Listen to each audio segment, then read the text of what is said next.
जल्दी जल्दी घर के सारे काम निपटा बेटे को स्कूल छोड़ते हुए ऑफिस जाने का सोच घर से निकल ही रही थी कि फिर पिताजी की आवाज आ गई, बहू जरा मेरा चश्मा तो साफ कर दो।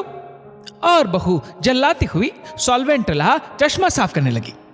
इसी चक्कर में बेटा स्कूल में और खुद आज फिर ऑफिस देरी से पहुंची। गाहे बगाहे पिताजी की यूं घर से निकलते हुए पीछे से आवाज देने की आदत बहू को अच्छी नहीं लगती थी, पर जानती थी कि पलंग से न उठ पाने के बावजूद पिताजी पूरे दिन में उसे यही एक दो काम ही तो कहते थे। काम छोटा था पर ऑफिस जाने की भी तो जल्दी होती थी सुबह सुबह। एक दिन पति से चर्चा की। पति की सलाह पर अब वो सुबह उठते ही पिताजी का चश्मा साफ करके रख देती, लेकिन फिर भी घर से निकलते समय पिताजी का बहू को बुलाना बंद नहीं हुआ। दिन बीते, एक समय वो आया कि समय से खींचातानी के चलते अब बहू ने पिताजी की पुकार को अनसुना करना शुरू कर दिया। एक दिन ऑफिस की छुट्टी थी तो बहू ने सोचा क्यों ना घर की साफ सफाई कर लूं।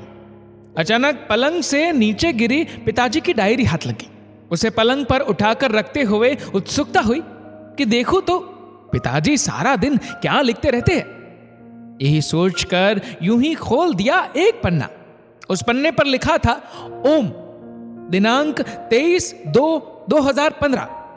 मेरी प्यारी बहू, आज की इस भागदौड़ भरी जिंदगी में घर से निकलते समय बच्चे अक्सर बड़ों का आशीर्वाद लेना भूल जाते हैं। बस इसीलिए जब तुम चश्मा साफ कर मुझे देने के लिए झुकती हो तो मैं मन ही मन अपना हाथ तुम्हारे सर पर रख देता। वैसे मेरा आशीष सदा तुम्हारे साथ है बेटा। आंखें नम हो गई। बस अगले दिन से ही बहू ससुर का रिश्ता मानो पिता पुत्री में बदल गया। अब 5 मिनट पहले तैयार होकर बेटे को स्कूल छोड़ने के लिए पिताजी की आवाज से पहले ही बहू चश्मे को साफ कर देती। पीने के पानी के जग उनके पलंग के सिरहाने रखती। जाते समय लाड़ प्यार से 2-4 वाक्यों में सारे दिन की हिदायतें देती। कल उनके फल या दवाई न खाने का उलाहना और अंत में अच्छा बाबूजी, ऑफिस को देरी हो रही है, चलो बेटा बाबूजी को बाय बोलो कहकर घर से निकलती। बूढ़ी हड्डियों में न जाने कैसे ताकत सी आने लगी। दवाई वही थी पर सेहत में सुधार 10 गुना होने लगा था। पिताजी स्वस्थ होने लगे थे, परंतु अचानक एक दिन हृदय गति रुक जाने से स्वर्ग सिधार गए। उनके अंत समय में उनके मृतदेह के चेहरे पर संतुष्टि के भाव की भी पूरे परिवार में खूब चर्चा हुई थी। आज पिताजी को गुजरे ठीक 2 साल बीत चुके हैं।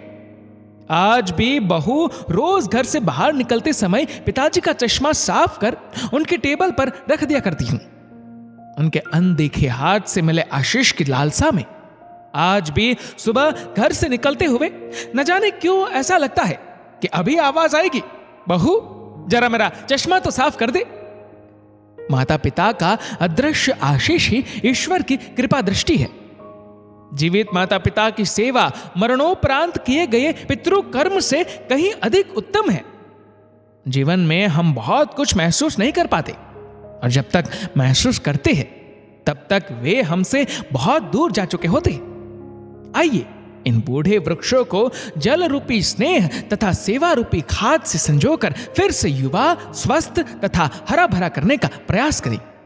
दोस्तों, इस वीडियो को लेकर आपकी क्या राय है नीचे कमेंट करके जरूर बताएगा। और अगर आपको वीडियो अच्छा लगा हो तो वीडियो को लाइक करेगा, शेयर करेगा ज्यादा से ज्यादा लोगों तक। और ऐसे ही और भी स्पिरिचुअल कहानियों को सुनने के लिए सब्सक्राइब करें हमारे यूट्यूब चैनल को और फेसबुक पर फॉलो करें हमारे पेज को। धन्यवाद।